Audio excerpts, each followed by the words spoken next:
안녕하세요. 5월 7일 수요일 뉴스캐치입니다. 오늘의 헤드라인입니다. 핵 보유국 인도와 파키스탄이 6년 만에 무력 충돌을 벌이며 긴장이 고조되고 있습니다. 머스크 팀이 미국민의 민감 정보를 한데 모으고 있어 보안 우려가 커지고 있습니다. 공화당 의원 15인이 사회보장 서비스 축소 중단을 강력히 촉구했습니다. 트럼프 대통령이 데이비드 퍼두 전 상원 의원을 중국 대사로 임명하며 무역 협상이 재가동됩니다. 제이디 벤스 부통령이 유럽 외교관들과의 회담에서 우린 같은 팀이라며 관계 회복에 나섰습니다.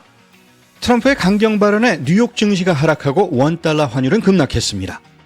트럼프의 대중관세 여파로 유아용품 가격이 급등해 미국 부모들이 비상에 걸렸습니다. 유럽연합이 미국과의 관세 협상 결렬 시에 약 1,120억 달러 규모의 보복 관세를 예고했습니다. WHO가 사상 처음으로 비만 치료에 체중 감량 약물 사용을 공식 권고할 예정입니다. 제주 해녀의 유전자에서 고혈압과 뇌졸중 치료에 대한 단서를 찾았다는 연구 결과가 나왔습니다. 이재명 대표가 재판 부담을 덜고 민생 행보에 집중하며 중도 확장의 속도를 내고 있습니다. 지금까지 오늘의 헤드라인이었습니다. 오늘도 뉴스캐치를 찾아주셔서 감사드립니다. 오늘 첫 소식입니다.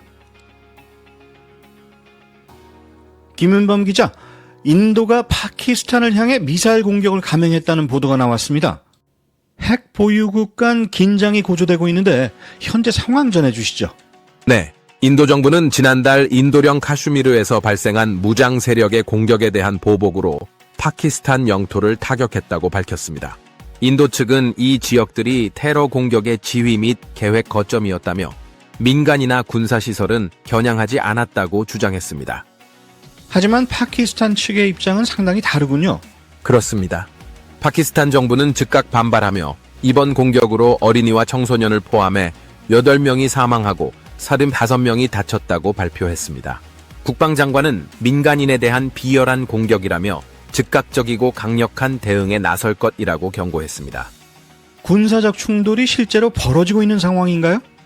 네, 파키스탄군은 인도 공군기 2대를 격추했다고 주장했고 일부 방송에서는 총 5대가 격추됐다는 주장도 나왔습니다. 인도 측은 아직 공식 입장을 내놓지 않았지만 무자파라바드 등 파키스탄 주요 도시에서 24곳이 타격을 입은 것으로 파악되고 있습니다. 긴장감이 심각한 수준인데 국제사회의 반응은 어떻습니까? 유엔은 양국 모두 최대한 군사 자제를 보여야 한다고 강조했고 미국 국무부도 외교적 대화를 촉구하고 있습니다. 중국은 파키스탄을 강력히 지지한다고 밝혔고 각국 외교 채널이 총동원되고 있는 상황입니다. 이번 사태가 양국 간 전면전으로 번질 가능성도 있겠군요. 그렇습니다. 전문가들은 이번 사태가 단순한 국경 분쟁을 넘어 파키스탄 본토를 겨냥한 심각한 군사 행동이라며 오판이나 우발적 충돌로 전면전이 벌어질 위험이 있다고 경고하고 있습니다. 특히 핵무기를 보유하고 있다는 점에서 전 세계가 예의주시하고 있습니다. HTC 뉴스캐치 김윤범이었습니다. 김윤범 기자 잘 들었습니다. 상황에 추가 변화가 있는 대로 전해주시기 바랍니다. 미 연방정부 내 도지 서비스가 수백만 시민의 민감 정보를 한 중앙 데이터베이스로 통합하려 하고 있습니다.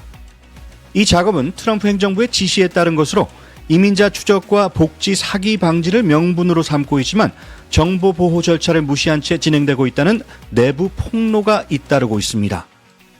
사회보장번호, 병력정보, 의료기록까지 포함된 방대한 데이터가 보호 없이 취급되고 있고 일부는 민간 인터넷망을 통해 접근된 정황도 포착됐습니다. 전문가들은 모든 달걀을 한 바구니에 담는 격이라며 해킹 위험성과 정치적 악용 가능성에 우려를 표했습니다. 공화당 하원 의원 15명이 새로 임명된 사회보장청 SSA 국장 프랭크 비시그나노에게 추가 예산 삭감과 서비스 축소 중단을 촉구하는 서한을 발송했습니다. 도지 서비스 주도하의 정부 지출 삭감이 지점 폐쇄, 인력 감축, 전화 불통 등 서비스 저하로 이어지고 있다는 우려 때문입니다. 이들은 고객 서비스 센터 폐쇄나 인력 감축은 수용 불가라고 강조했습니다. 비시그나노는 민주당의 반발 속에 상원 인준을 53대 47로 통과하며 취임한 바 있습니다. 트럼프 대통령이 오늘 백악관에서 데이비드 퍼두 전 상원의원을 중국 대사로 공식 임명합니다. 퍼두 대사는 미중 간 무역 갈등이 고조되는 가운데 부임하며 이번 주말 스위스에서 열릴 고위급 무역 협상도 주목됩니다. 중국 측은 미국 재무장관과 무역 대표부 대표와 처음으로 직접 회담할 예정이며 긴장 완화 가능성에 기대가 모이고 있습니다. 백악관은 이날 오후 언론 브리핑을 통해 관련 입장을 밝힐 예정입니다. 부통령 J.D. 벤스가 유럽 외교관들과의 워싱턴 회의에서 한층 부드러워진 태도로 미국과 유럽 동맹을 강조했습니다. 지난 2월 독일 뮌헨 안보회의에서 유럽의 이민 종교 정책을 공개 비판했던 그는 그 비판은 이전 미국 행정부에도 해당된다고 한 발 물러섰습니다. 벤스는 우크라이나 러시아 전쟁에 대해 양측 모두 과거를 고집한다며 비판했고 다음 단계로는 직접 협상 가이드라인 설정을 추진할 것이라고 밝혔습니다. 트럼프 행정부의 입장은 러시아가 지나친 요구를 하고 있다는 선을 유지했습니다. 조 바이든 전 대통령이 BBC와 퇴임 후 첫 인터뷰를 진행하며 2024년 대선 사퇴 결정과 트럼프의 우크라이나 정책을 언급했습니다. 바이든은 자신의 사퇴가 어려운 결정이지만 옳은 선택이었다면서 카밀라 해리스가 충분한 자금과 준비된 후보라고 강조했습니다.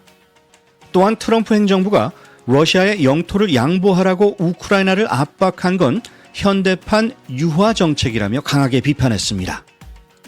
트럼프의 첫 100일 성과에 대해선 역사가 판단할 일이라며 말을 아꼈습니다.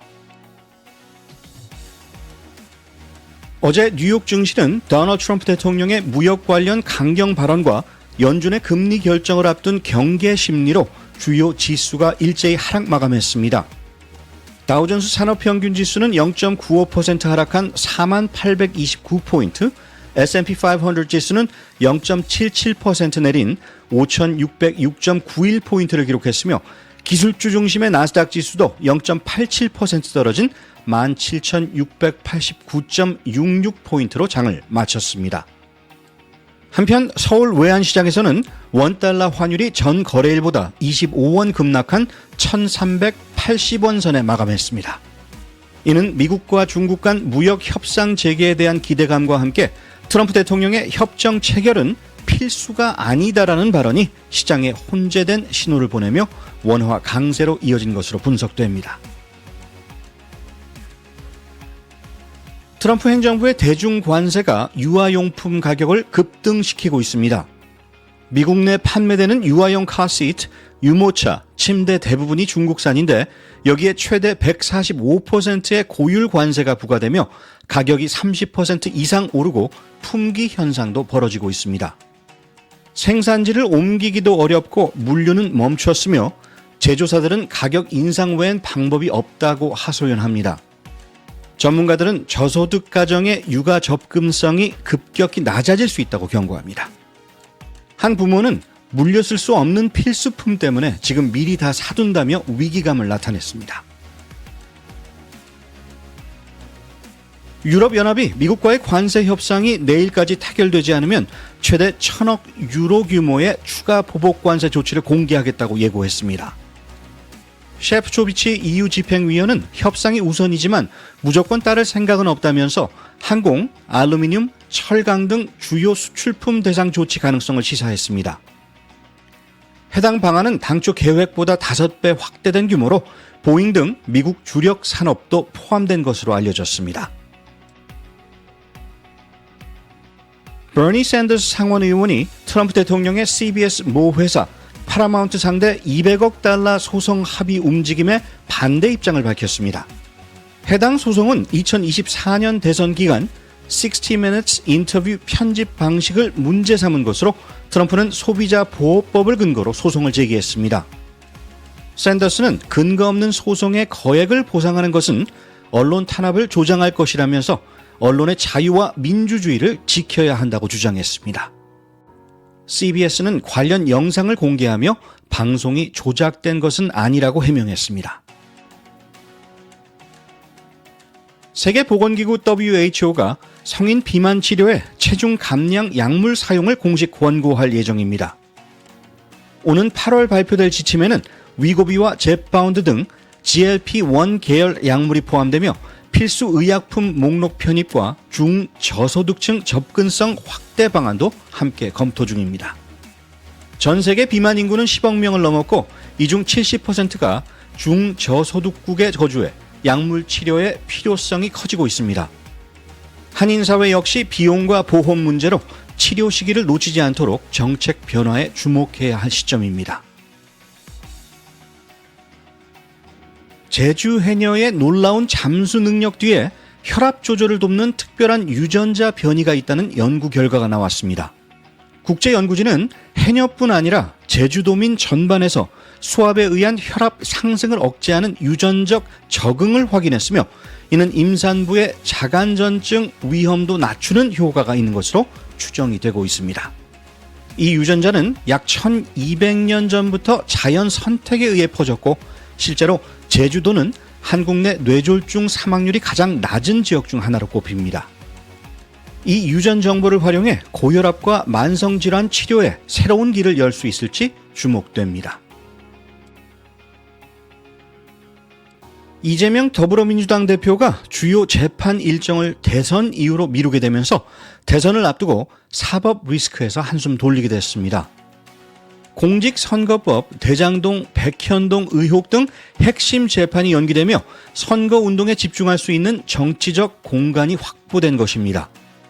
이 대표는 경제 5단체장 간담회를 비롯해 자본시장, AI 반도체 등 경제 행보를 강화하며 중도층 민심 공략에 본격 나선 모습입니다. 반면 국민의힘 김문수 후보와 무소속 한덕수 후보는 후보 단일화를 두고 2차 담판에 돌입합니다. 오늘 첫 회동이 결렬된 가운데 내일 오후 추가 회동이 예정돼 있으나 구체적인 시간과 장소는 미정입니다. 두 진영의 갈등이 장기화할 경우 이재명 후보에게는 상대적 안정감과 외연 확장의 기회가 될 수 있다는 분석도 나옵니다. 사막이 아름다운 것은 어딘가에 샘이 숨겨져 있기 때문이라고 합니다. 오아시스를 발견하는 여러분의 모습을 응원하겠습니다. 뉴스캐치 오늘 소식은 여기까지입니다. 좋은 하루 되시기 바랍니다. 진행의 탑프로였습니다.